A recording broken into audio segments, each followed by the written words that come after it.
Live from Studio 4 here in downtown Wenatchee, we have gathered once again on this 13th day of April 2023. That means it's a Thursday according to my calendar. This is Wake Up Wenatchee Valley. I'm Dan Kuntz. 36 cool degrees outside of our studios. Bountiful sunshine today, a little bit of wind. Going to have more sunshine Friday.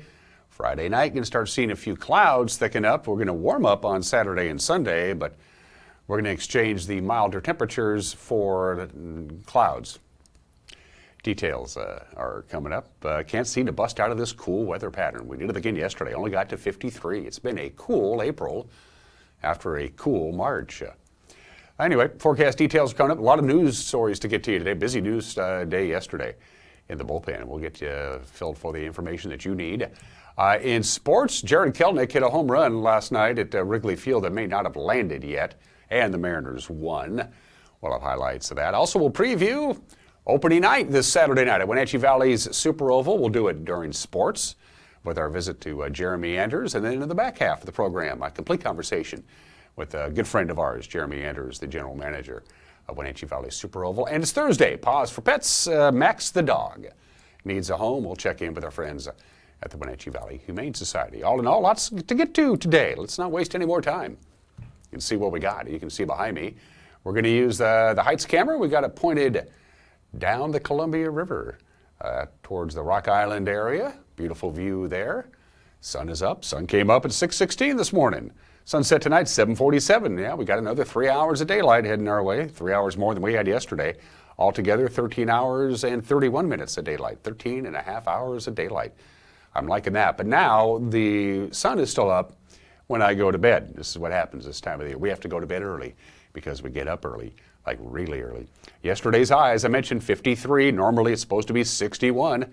Our overnight low last night was 31 and below freezing. Our normal overnight low is supposed to be 40. So it has been a cool stretch of weather, and it will be chilly for most spots for the next few days. Camera 2, I believe we're off to number 1 Canyon on the far west side of the valley, and there we are.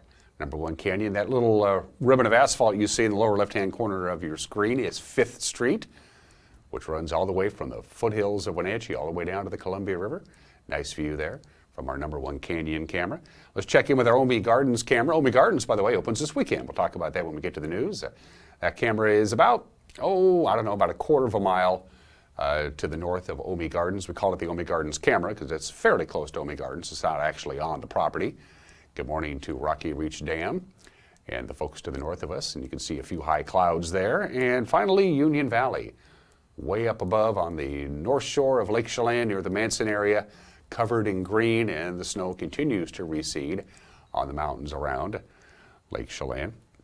Good views there. Still a little breezy. You notice that Omi Gardens camera was shaking just a little bit. We still have a little residual wind from that cold trough that came in. We wanted to take you down memory lane. We're talking about what a cool spring it's been so far. This was 1 year ago today. Remember that? Overnight on the 13th into the 14th here in the Wenatchee Valley, we got about 6 inches of snow. Other places got more than that. You remember that? Now it melted pretty quickly, as you'll see from the time lapse. This is actually 1 year ago today when we had that bizarre snow event. Of course, last April of 2022 was the coldest and wettest April ever measured in the Wenatchee Valley, and records go back to 1931. So yeah, it was the coldest and wettest April ever last year. Now, we're not there yet this year, and we're probably not going to be. It was just kind of one of those weird weather anomalies. We had this snow on April 13th and April 14th last year. We thought we'd show you that, so that was from 1 year ago today. A memory I just assume forget. What do you mean it's snowing? And of course, it played havoc on the cherry trees. All right, from the National Weather Service, here we go. Partly sunny, high near 57 degrees, still a little bit of wind, and can't rule out a stray raindrop here and there. Probably not going to happen.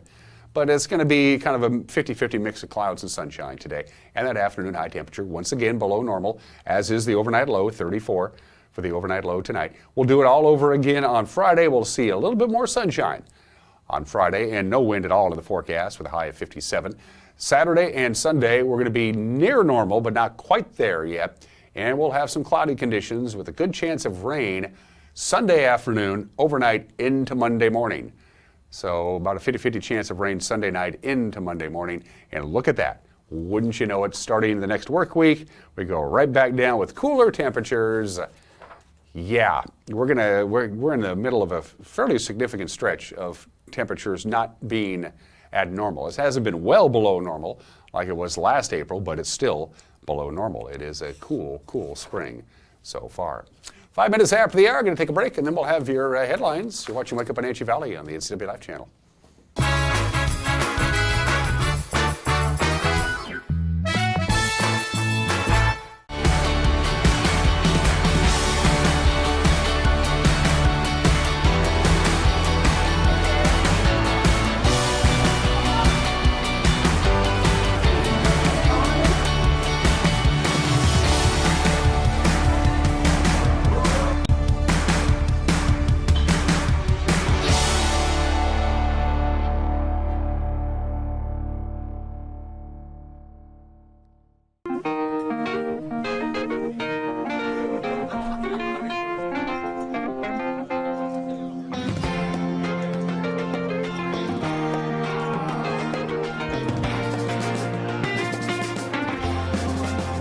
The Clearwater Saloon and Casino has the best Vegas-style games in East Wenatchee. Come enjoy yourself and discover the nightly action. Win big and meet new friends at the Clearwater Saloon and Casino.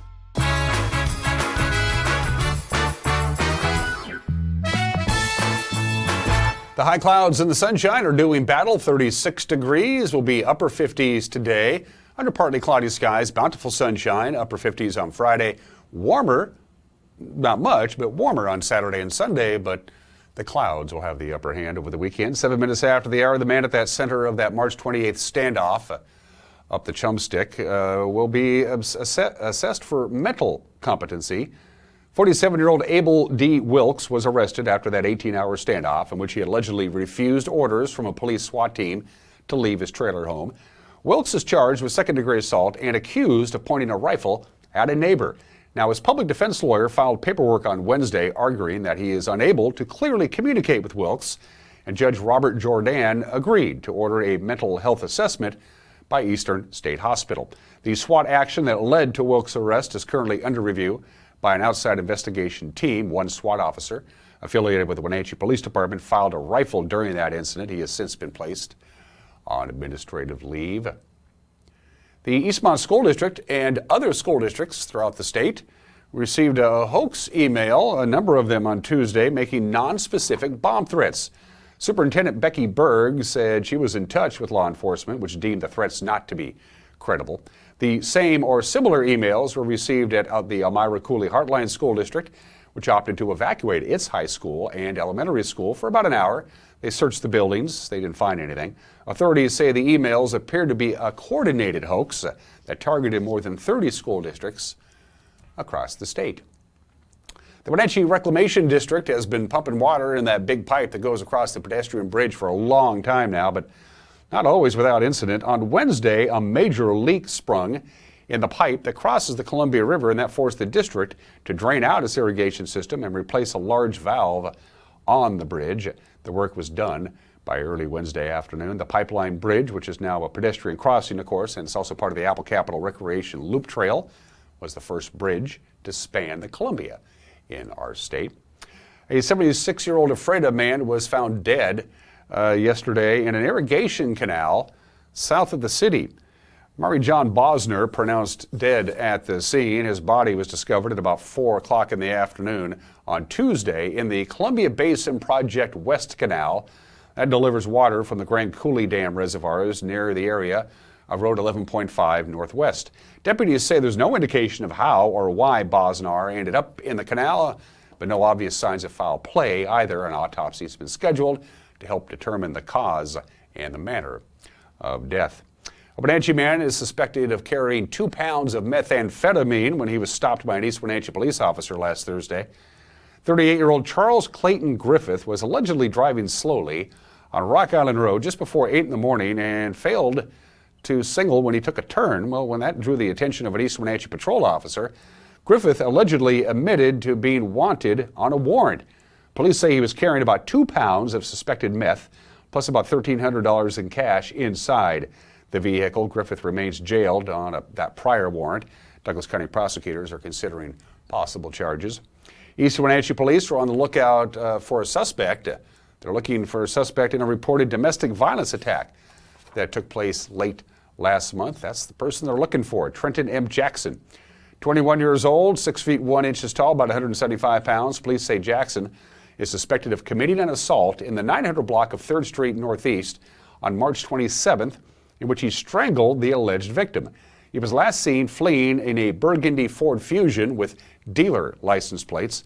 Jackson is already facing previous charges in Chelan County of 4th-degree assault and violating a protective order. East Wenatchee investigators say they may seek charges including 1st-degree robbery and 2nd-degree assault. It was a busy night Tuesday night for the Wenatchee School Board meeting. Lots of things going on. For one thing, they approved the contract for their new superintendent to lead the district, and a longtime member of the school board announced that she would not be running for re-election. Laura Jakes is going to step aside when her term ends at the end of this year. Meanwhile, the board agreed to a 2-year interim contract with their new superintendent, Corey Kalahar. He's going to make $220,000 a year. What's much more important than the simple legal words in the contract is the mindset with which the board and the superintendent work together. It is absolutely critical that the two sides of the team support each other, express confidence in each other. Interim is when you're going for a specific destination that's predetermined and defined. We have a contract which can be long-term. We need to work for achieving long-term performance, and that is our responsibility. Next month, it will have been 20 years since I was appointed to the board of the Wenatchee School District, and I have been honored to serve for that time. I matched the longevity record of my friend Karen Norland, and by the time my term is over, I will have surpassed her. So that was super important to me. But my mantra has always been to keep the students at the forefront of decision making, and I feel I have held fast to that commitment during my 20 years. There's been lots of great things that have happened over that time and some struggles too, but overall it's been a fantastic experience. I will always be an ardent supporter of public education, regardless of whether I serve on the board or I do not. But with filing week upcoming in May, filing week begins on May 15th. So if there are any folks who are thinking about running for the board, I want to give folks ample opportunity to consider whether or not they have interest in throwing their hats in the ring. The other piece is that in our section of the district, 3 of us currently on the board are on the same district, and the time is right for me to step away, to finish my term, and to move on to some other things. Finally, on this Thursday, Saturday is a big day for Omi Gardens. They're going to reopen for the year on Saturday. Samantha Segaline is the director of Omi Gardens, has been so since January. She sat down with the Chelan County Connection this week and shared what visitors can expect this year. We have over 25,000 visitors annually who come to view the gardens. And that's through daily admissions, people who come for our events, and then people who attend weddings. We are a very attractive wedding venue. And we have 35 booked weddings this year, but last year we did a total of 85 events.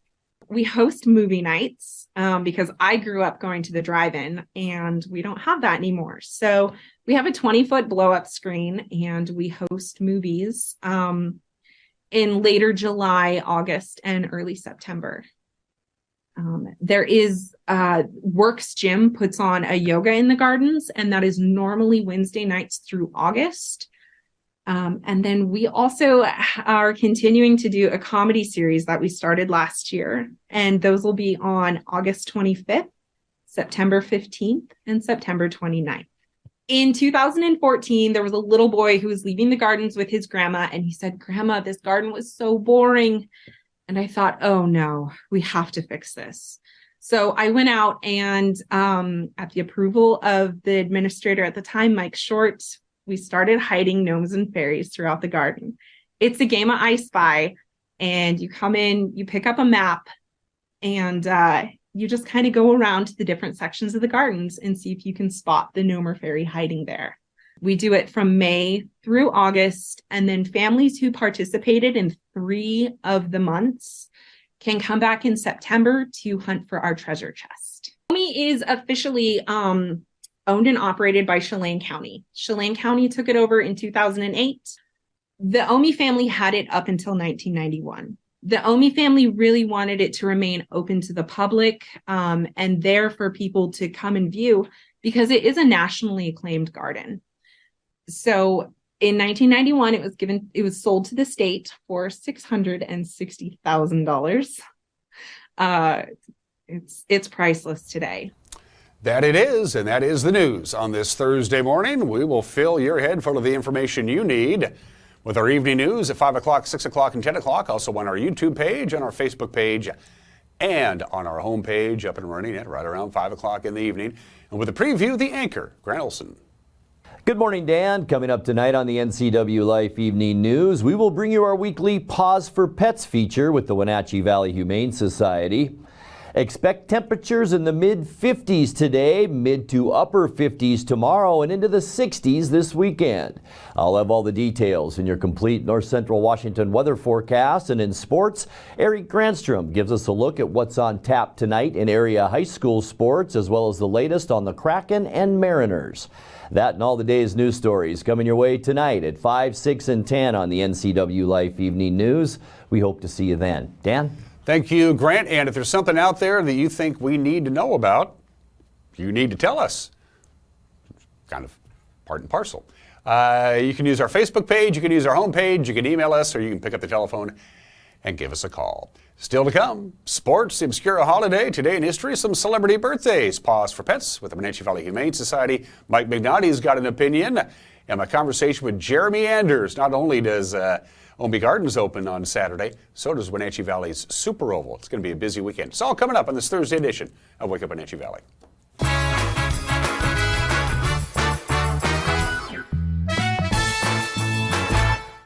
I had had a seizure in the middle of the night, and they rushed me to the hospital and decided to induce labor to try to get the baby out. The outpouring of love and support I got from Confluence Health. My coworkers coming to the ICU to be with me. For me, it's the work family. It's just incredible to have support no matter what I'm going through in my personal life, my own health.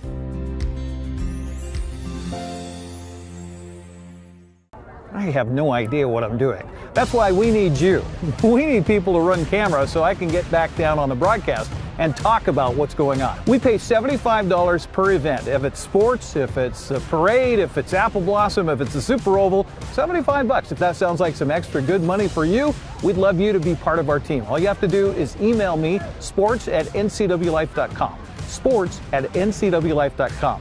In the meantime, I gotta go figure out this camera.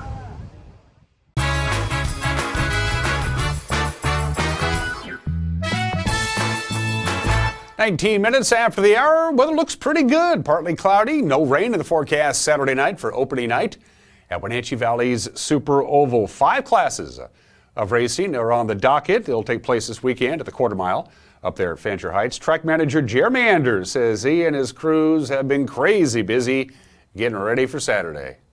It's the chaos of getting ready for opening week. As you walked in here today, you saw that we've got pressure washing grandstands. We're repairing grandstands. We have our friends from Weinstein Pepsi Cola replacing units. We have our friends from Columbia Distributing getting set up on our beer garden area. We've got restaurant equipment getting repaired. We've got new flooring going down in grandstands. We've got pipes getting repaired. New billboards going up. Start finish lines getting painted as we speak. Yeah. So just all that stuff. I mean, we only, so many days of it. Weather has not been cooperating. We couldn't do a whole lot of outdoor stuff last week with some of the weather going on, stuff like that. So it's going to be a mad rush. You'll probably see us out here about midnight on Friday painting the grandstand still. So this weekend features the Tommy Wentz Classic. It's Thunder Cars and Hobby Stocks. Jeremy told me, of course, Tommy Wentz was a longtime legend in the local racing community. Tommy was a longtime racer here, raced for 4 decades, very well known in the community. Everybody knew Tommy, got around, stuff like that. small in stature, big in heart is the best way to describe Tommy. Tommy's probably one of the smallest guys I knew, but the great story was back in the day, John Ball, who's my maintenance guy here and the former racetrack director, longtime friend of Tommy.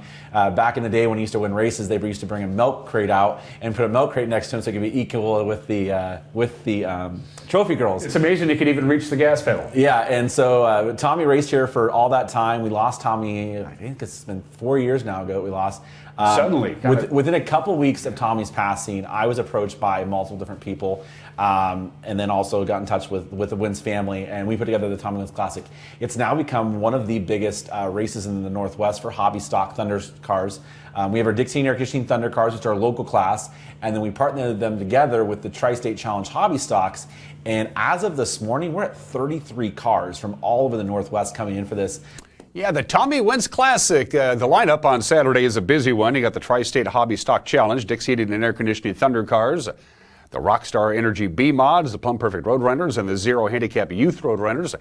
Gates open at 4:30. Race gets underway at 6. Fireworks at the end of the night. WVSO.com. Get your tickets. My complete conversation with Jeremy will air in the back half of the program.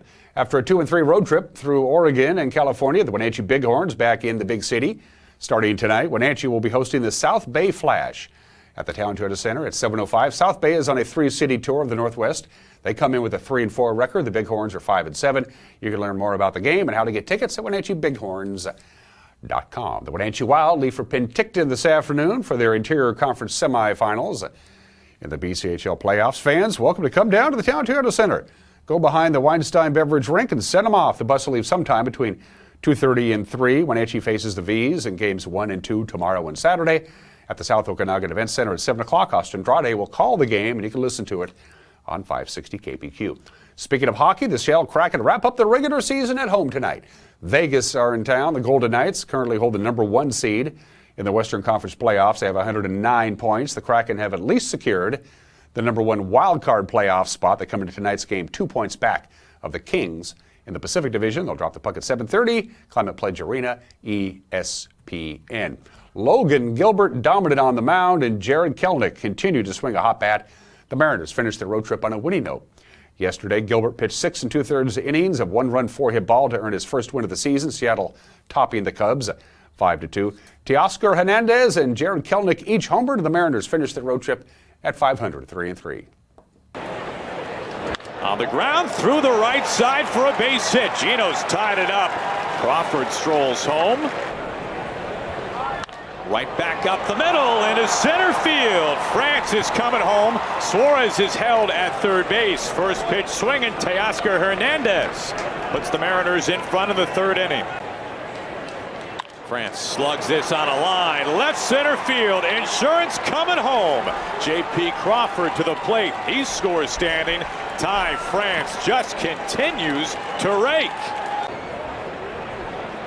Wow. This is way out of here. Out to the video board. Just beneath for a home run. Don't blink. That almost landed on the streets. I'm looking forward to the exit velo on this. I mean, I don't think you can hit it any harder. For Hernandez, his 3rd home run on the year. They tried to go top. There it is, 109, 419 feet. Kelenic straight away center field. Let's make it 3 in a row for Kelenic. Wow. It is gone. Home run, upper deck bleachers center field, where few have gone before.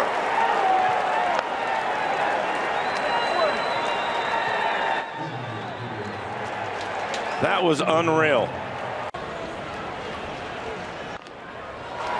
Colton Wong charges.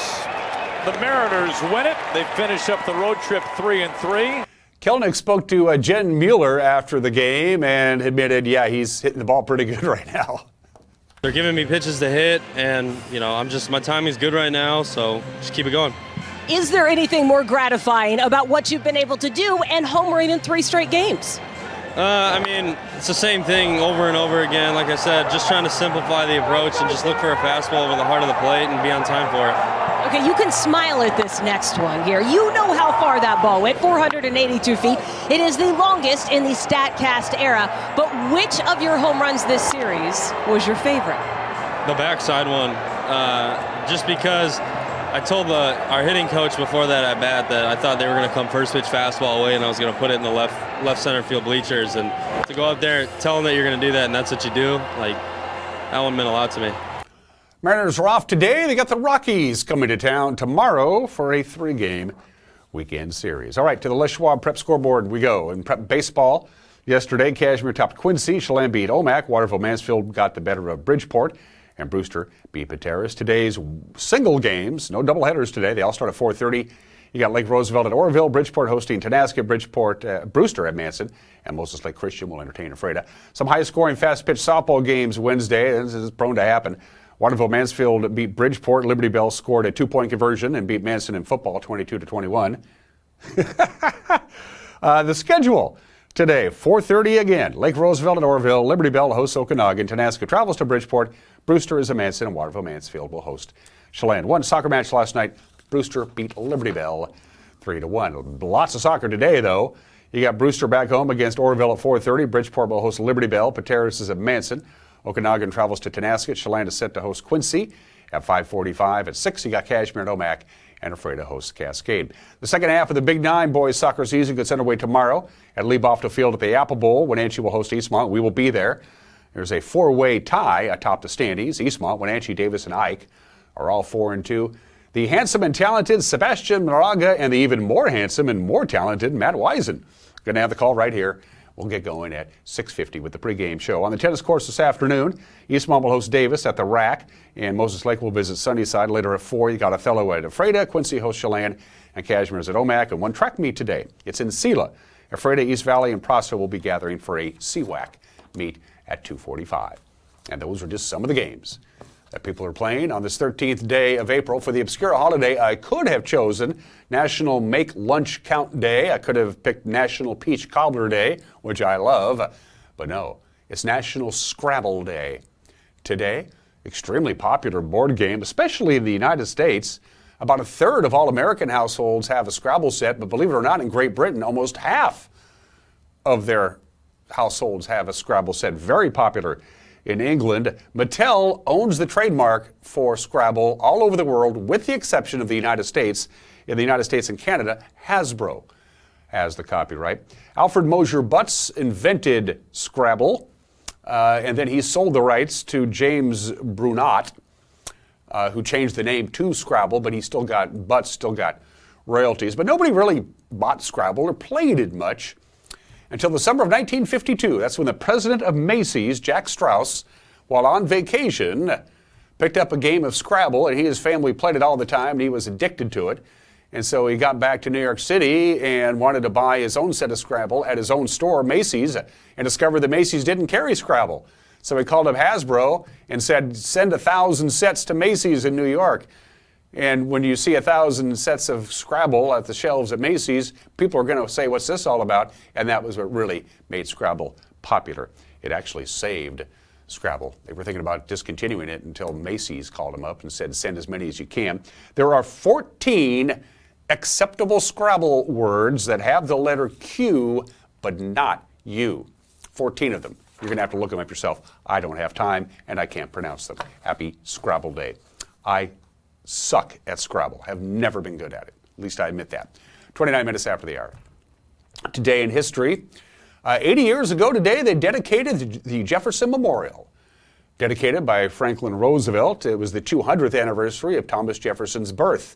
We'll get to that in just a little bit. The land that the Jefferson Memorial sits on was not natural land. They actually dredged the Potomac River and built up an island to put the memorial on. It was supposed to be a memorial for Theodore Roosevelt, but Theodore Roosevelt hadn't been dead very long in 1943, and he was still a fairly controversial figure. It was FDR who personally requested that a Jefferson Memorial be built. When the statue was dedicated on this date in 1943 with FDR in charge, it was the war, and so the likeness, the statue of Thomas Jefferson inside the memorial was actually made out of plaster. because metal was being, restricted. 4 years after the war ended, they put a new Thomas Jefferson in there that was actually made of bronze. Happy anniversary to the Jefferson Memorial, 80 years old today. On a much darker United States history note, 70 years ago today, under the instructions and directions of the CIA director, Allen Dulles, they launched the mind control program called Project MK Ultra. This started in 1953. It didn't come to light until 1975 when they appointed a commission, the president did, to find out what the hell the CIA was doing. What was the CIA doing? They picked out 17 groups that they didn't think were very nice to America. They were all in America. And let's see, LSD, electroshocks, hypnosis, sleep deprivation, torture, sexual abuse, verbal abuse, isolation, starvation. Your government dollars at work. 70 years ago today, they started that. 61 years ago today, a number of years after the Giants and the Dodgers moved out of New York City, the Mets opened for business at the Polo Grounds, the very first game in Mets history. They lost to the Pirates 4-3. It was a cold, rainy, nasty day in New York City. You would think that they would pack the Polo Grounds to welcome their brand new team, the Mets. They didn't. Only 13,000 people showed up for the first home game in Mets history. That was it on this date in 1962. If you've seen the movie Apollo 13, I think we all have. It's a good movie too. It was on this date in 1970 that the incident happened. That was the basis of the movie Apollo 13, when they had that oxygen tank that exploded aboard the service module. And I think you all know what happened. They almost didn't make it. And the movie Apollo 13 takes very little liberties with the truth. It's fairly spot on what exactly happened to Apollo 13. America held their breath for a couple of days, beginning on April 13th, 1970. 47 years ago today, they reintroduced the $2 bill. They quit making the $2 bill in 1966. In 1976, in honor of the bicentennial and Thomas Jefferson's 233rd birthday, they brought back the $2 bill, and it's still in circulation. You see them every once in a while. In 2016, a 13-year-old girl, so 7 years ago, a 13-year-old girl in Texas was detained by the police. She tried to use a $2 bill to buy her lunch at the school cafeteria. She produced a $2 bill, and the counterfeit pen didn't work because the $2 bill was from 1953, and the counterfeit pen couldn't figure out what was going on, and so they detained her. A 13-year-old girl was detained for trying to use a real, live, legal $2 bill to buy her lunch, only in Texas. And finally, 26 years ago today, Tiger Woods wins the Masters, the youngest golfer ever to win the Masters, the margin of victory, the largest in tournament history. He blew it away. His four-day total was a tournament record until Dustin Johnson broke it just a couple of years ago. Of course, he was also the first African-American to ever win the Masters. 44 million people watched his final round on Sunday. 44 million people watched it on television. By comparison, about 12 million people watched Sunday's final round of the Masters. Tiger makes history on this date in 1997. I remember it well. And birthdays. We already mentioned TJ, Thomas Jefferson, third president of the United States, born in the state in 1743. He did okay. He wrote the Declaration of Independence pretty much by himself, and he was only 33 when he did that. He wrote his own epitaph to put on his tombstone, and it does not mention his presidency, and he wrote it himself.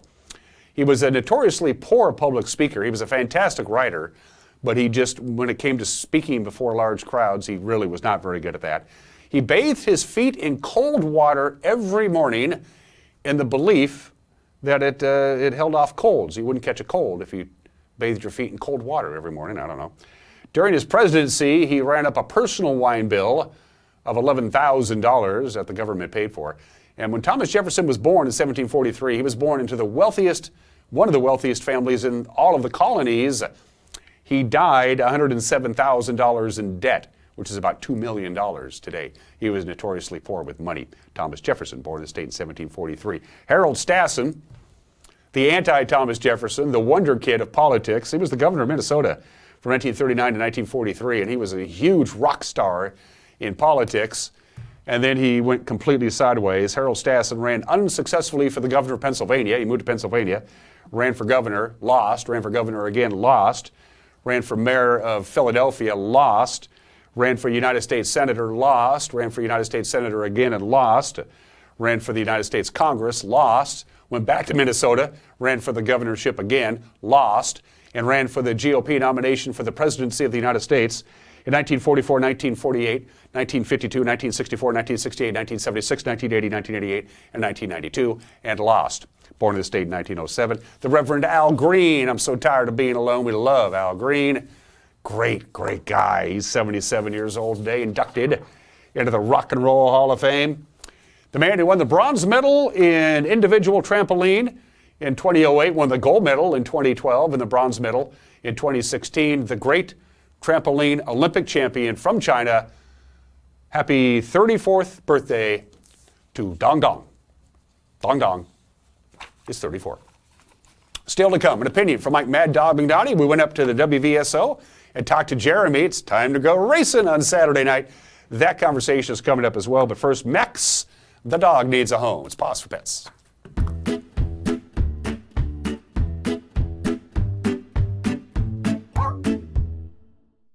Hello, my name is Christine. I am the Animal Behavior Coordinator here at Wenatchee Valley Humane Society. And today I am here with my friend Max. Max here is a 3-year-old husky boy, and he has been a fun hello.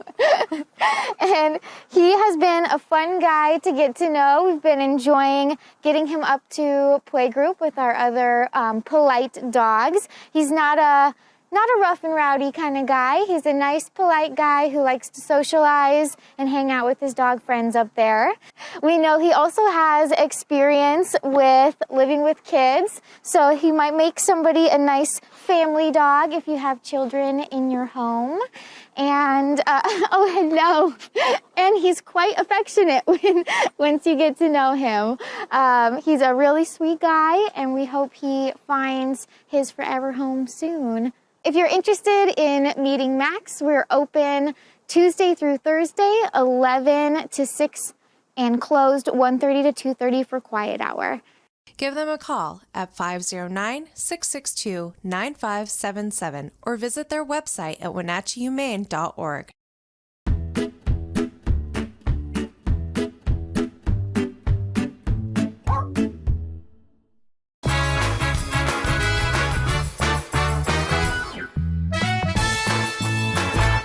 I'm Jenny Rojanowski, host of Network TV, and I'm looking for you, our next guest, to come on air live at the NCW Life Studios. We would love to feature your business, organization, or nonprofit and share about the work or innovation happening inside of your organization. It's super easy to come on air. You just need to send us an email. info@ncwtech.org. That's info@ncwtech.org. We were in Roseburg in the early 80s. Our oldest son, Dan, was a defensive back, a starter on that team. They in fact, became Oregon State champions, setting the first undefeated 14-0 season in Oregon's history. And our kids still talk about that. I go back now, too, and I think about all those great days and great times. The neat thing is that we can go back in today and still enjoy the same quality food that we enjoyed 50 years ago. That's legendary. Introducing Alpine Airman. Because every home needs a superhero to eliminate poor indoor air quality, send inefficient operating equipment packing, and cut high energy bills down to size. For heating or cooling and equipment replacement, turn to the experts and the superheroes at Carrier and Alpine Air. We offer the best deals on high-efficiency Carrier products, along with friendly, knowledgeable service and incredible savings to fit your budget. The newest generation of GMC Sierra pickups offer the most advanced technology, the strongest selection of powertrain, and everything else you need to work hard, play hard, and explore the boundaries of the Wenatchee Valley and beyond. Take a look at the latest, most luxurious and durable trucks on the market. You will see why GMC is not your grandfather's pickup. You want to bet, kid? Hey there, folks. Blueberry Carrie here to invite you on out to experience Blueberry Hills. Of course, the food is fabulous, like our cheese splints, our famous French dip, our legendary Eggs Benedict, and unforgettable burgers. But we're more than just great food. People come from all over the world to experience what's been called one of the best destination restaurants in the Pacific Northwest. So come on out and see what all the fuss is about. Blueberry Hills in Manson. It's where the world is coming to. What's the best way to attract a wide variety of beautiful birds to your backyard?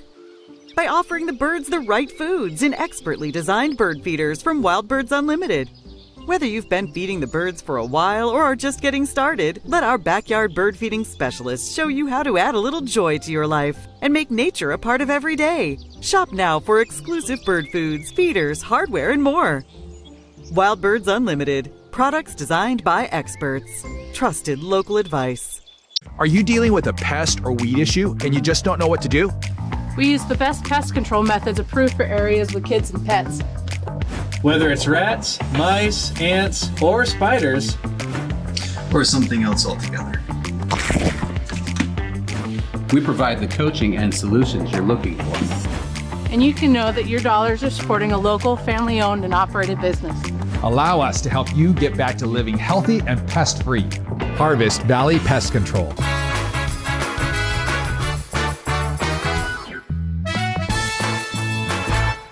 Hey, this is Mike Mad Dog Magnati, and everybody's entitled to my opinion. Now, over the past few years, I've heard increasing criticism of a company we know as Goodwill. Now, this criticism runs like this. Goodwill's paying nothing for the merchandise that they retail. They pay their employees a pittance and make tons of money in a despicable manner. Now, I can't believe this criticism of whoever this guy is. Whoever the guy is who came up with the idea about Goodwill, he came up with a very creative business plan, offers entry-level work experience to folks who might not get a job anywhere else, offers good prices for the stuff you need, and gives you and I the opportunity to get rid of your junk and get a tax write-off. And I kind of think the criticism of this guy is prompted more by jealousy than any justifiable social outrage. And by the way, the people I've spoken to who work for Goodwill, they like their jobs. This is Mike Mad Dog Magnati, and that's my opinion.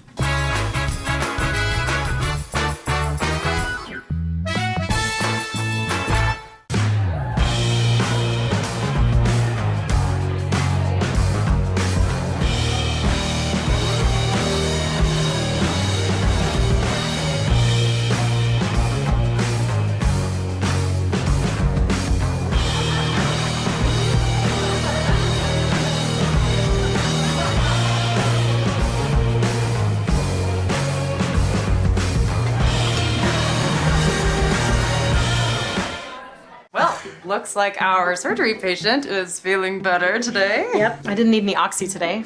I thought I'd do a little surgery on the drain. Huh. Do you need your pain pills anymore?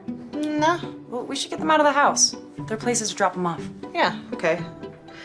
Actually, I can do that right now. And I will look at the drain. Prevent opioid misuse. Find safe medication return options near you at med-project.org.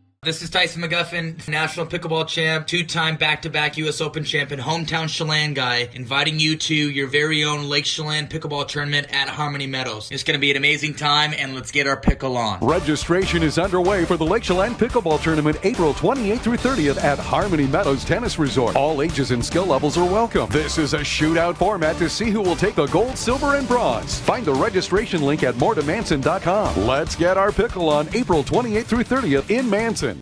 Hi folks, welcome to Save Mart. How can we help you today? We're looking for a recliner. Okay, right this way. Go ahead and move this chase on the other side. You can lift this up. Great, I want that one. I would like that one. That's a great choice. And I want this one as well. Okay.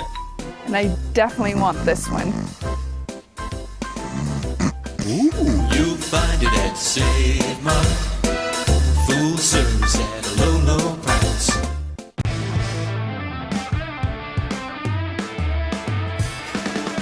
Badger Mountain Brewery is your cure for boredom. Jam Night Mondays. Trivia Wednesdays. Live Music Fridays. And Sunday Brunch. There's always something brewing at Badger Mountain, so come join the party.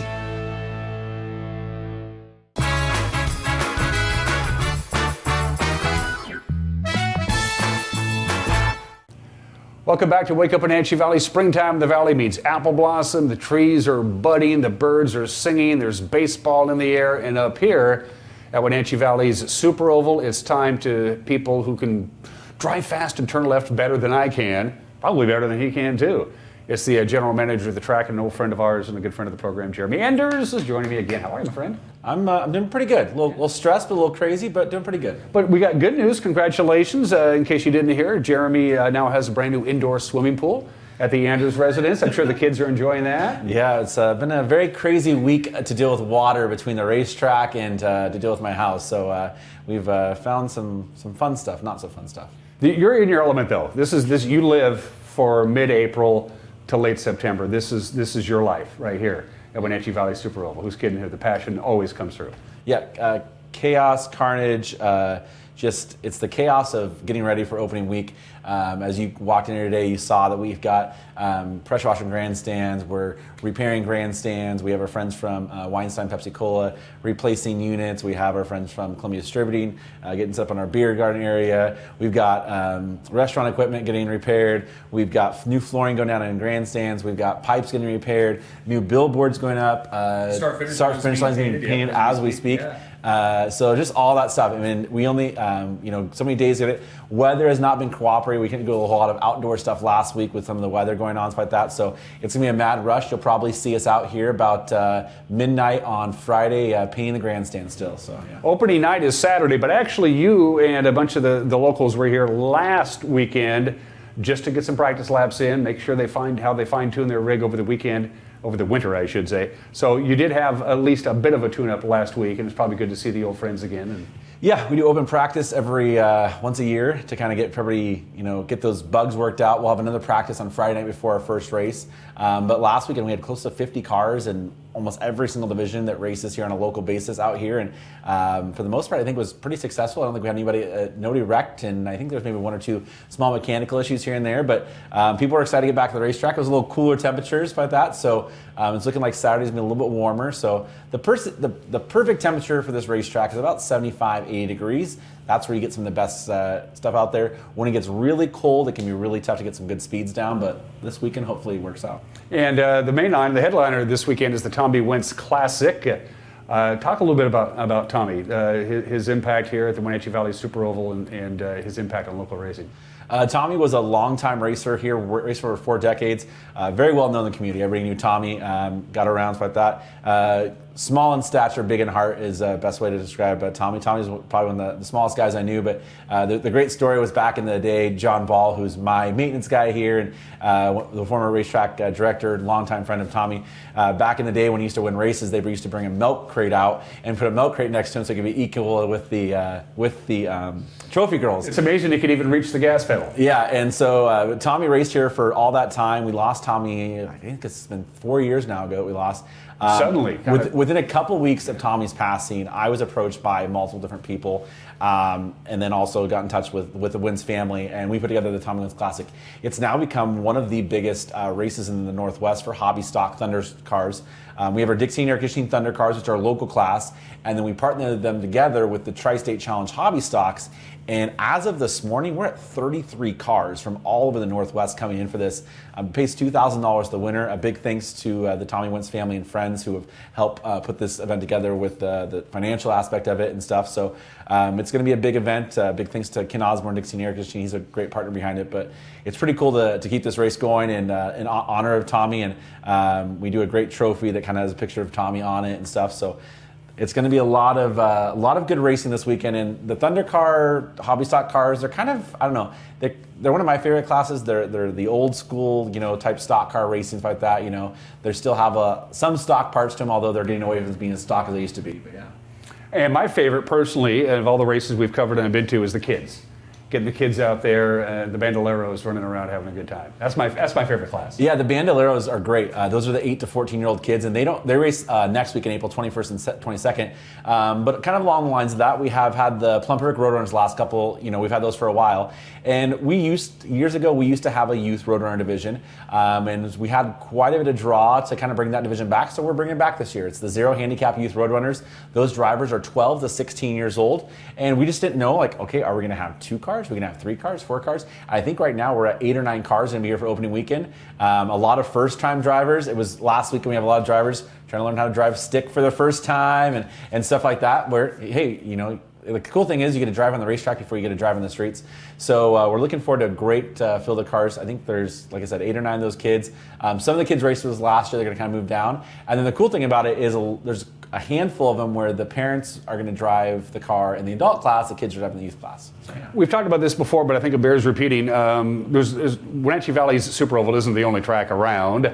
So talk about the scheduling process, because you guys all get together for like a weekend meeting in Portland or someplace, right? Yep. And you all sit together around a big table and you kind of hash out a season schedule involving all the tracks, so those folks can go from point A to point B and find out where they want to be on any particular weekend and where they want to race, right? Yeah, so Wenatchee Valley Super Bowl has been around for 53 years. And I will tell you, in those 53 years, it's probably not been as friendly as it is now. Back 53 years ago, there used to be about twice as many racetracks in the Northwest as there is now, so it was a little tougher to do the scheduling stuff. Now that we don't have as many racetracks in the Northwest, we all work really closely together. We have a tri-state alliance between ourselves, State Line Speedway, Hermiston Raceway, and Tri-City Raceway, which we kind of work together really closely on rules and schedule like that. We also work really closely on ourselves with Evergreen Speedway in Monroe, South Sound Speedway in Olympia, and then outside of those, you got to go out to like Montana for Mission Valley Speedway, Meridian Speedway down in Boise, Idaho, and then there's a lot of dirt tracks as well. So it's a great process to work together, but this year, really, I feel like we all did a really good job of having schedules, and the tracks are actually working together to make our own series, to kind of take like all of our big money races and make them into kind of one big series. Kind of like what NASCAR does, with the Monster Energy Drink Series. You earn up season points and you have the big one at the end. Exactly, yeah. That's a great idea. I like that a lot. And of course, as you know by now, we lost the Yakima Speedway a number of years ago. Property was sold. It's now it's a hardware store or something. I can't remember what it is. But we got the Tri-City Raceway back. Yeah, so Tri-Cities came back, and so that's been good for racing in the Northwest like that. So, we don't want to see racetracks close down. I will say that it took a couple years, but I feel like now we're starting to see more of an influx of those Yakima racers kind of either traveling to Wenatchee on a more regular basis or to Hermiston on a regular basis. Some of them took a couple years off to kind of, just regroup, but we're kind of seeing an uptick, those guys coming back as well. And it's amazing how fast the cars can get here at Wenatchee Valley Super Oval. It's a quarter mile, but it's high banked and it's asphalt, and these cars can get cooking in a pretty small hunk of real estate. Yeah, they get going. This track here, they'll go a track record of a 10.541 at a track record. So it's the fastest quarter mile in the west of the Mississippi, and a lot of good speed. So let's talk one more time about this weekend, and then real quickly we'll highlight some of the bigger races that are coming to WVSO. So the Tommy Wentz Classic, again, is Saturday. Gates open at 4:30, racing at 6.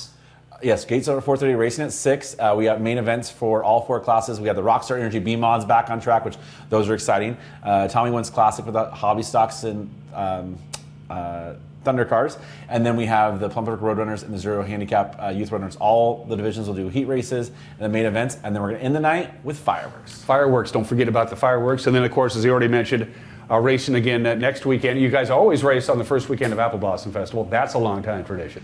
It is, but this year we kind of changed up this year. So we because of some scheduling stuff in the Northwest, we moved back. So we're racing that weekend, actually April 21st, 22nd, normally the Leonard Evans weekend. So we're doing a Friday, Saturday race. Then we're actually going to race for the first time in a long time during the main weekend of Apple Blossom. So we have a race here on Saturday, May 6th. A big late model race. We're going to be doing drifting that weekend. So, those people are used to seeing cruising down the avenue. You can see those tricked out cars on the track up here too. So. Be a lot of fun. WVSO.com. Buy your tickets in advance. It saves you some time. You don't have to go through 2 lines. You can buy your first ticket, and then you buy your ticket online. You just one line you're in, and you're having a good time. Concessions will be fully open. Beers, good times, family fun. Family fun. We got the playground for the kids. It's going to be good weather. We're excited about it. Jeremy Anders from Wenatchee Valley's Super Bowl. We're going to be regular visitors up here, all right? Yeah, you got a few races we're going to cover live on TV here. Yeah, looking forward to it. And by the way, I like the new improvements you guys are doing. Your crew works hard. Thank your crew before we cut you loose. These folks bust their butts up here. Yeah, we've got a great crew from our staff that works here on a regular basis with us. They're doing a great job. Plus, we couldn't do without, like, we have our partners like Plum Perfect, who they were up here right when we needed them. Kuntz in General Contracting, they're out here doing some work and just helping us with just little projects here and there. Johnson Electric's helped us with some projects around here. So they're great sponsors, but when we need them, they get it for right away, it's like that. So they all have done a great job, and so we're excited about it. And our staff that is here working on race days, they have been looking forward to this and counting down the days since the end of September. Big thanks to Randy's Towing, too. They're one of our great partners. It's kind of our hidden partners. They've been with us for so long. They showed up to our car show last week, all with their trucks decked out. They like to be just along with the race cars, so we love those guys. Wenatchee Valley's Super Oval for their 53rd year of racing this weekend, this Saturday night. Looking forward to it, and looking forward to another great partnership with the NCAA Live Channel. Thank you. All right. We'll be right back.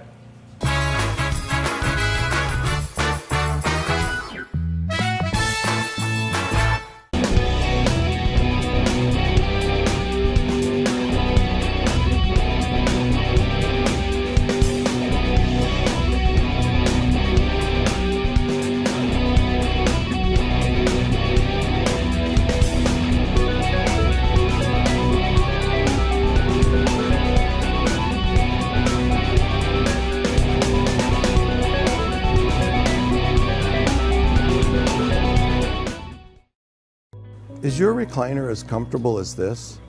Does it have lumbar support?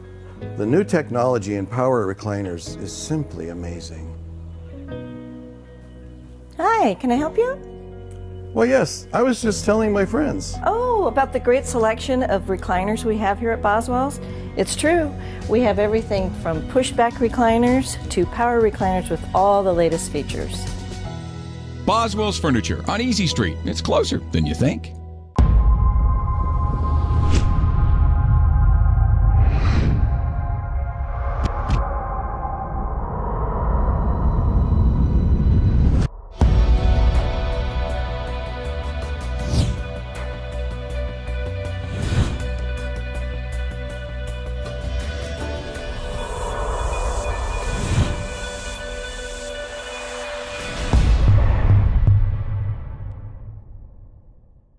How much are you paying for adult family or assisted living? The Epladolin Retirement and Assisted Living offers beautiful one-bedroom and studio apartments for one affordable price. They are diligent with their cleaning and sanitary standards to keep all residents healthy. Residents enjoy good food and excellent care in a relaxed home-like environment. Rooms are now available, so call ahead for a tour and see if the Epladolin is the right choice for you. Epladolin Retirement and Assisted Living in Kashmir. Affordable care.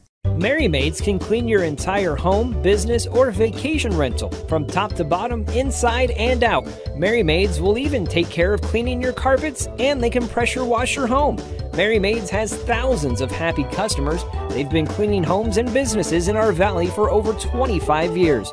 Check out their glowing reviews at MerryMaidsOfWenatchee.com and call the cleaning experts, Merry Maids, to get your free estimate. Your satisfaction is guaranteed. So relax, it's done.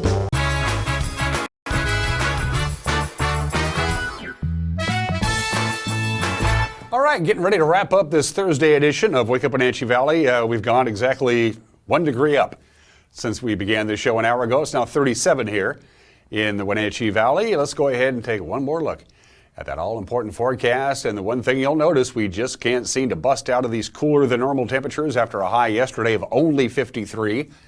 And our normal high is supposed to be 61. We're not going to get there. It looks like maybe Saturday and Sunday. So clouds and sun back and forth. We're going to call it partly cloudy because we try to be as optimistic as we can around here. We'll get up to around 57 later on this afternoon. 34 for the overnight low tonight. That is also below normal. Friday, more sunshine than clouds. In fact, it looks sunny all day, but again, still cool with a high of 57. 39 for the overnight low on Friday. Saturday, we do warm up, but the clouds will be coming in. Sun's taking the weekend off. So there you go. Mostly cloudy. Very little wind on Saturday. The high of about 60, 39 for the overnight low Saturday night. Sunday, clouds all day, and then deep into Sunday, And right on into Sunday night, the chance of rain goes up to about 50% with a high of 60, and then right back to cool temperatures for most of next week. That's it for us. We'll see you tomorrow. Bye-bye.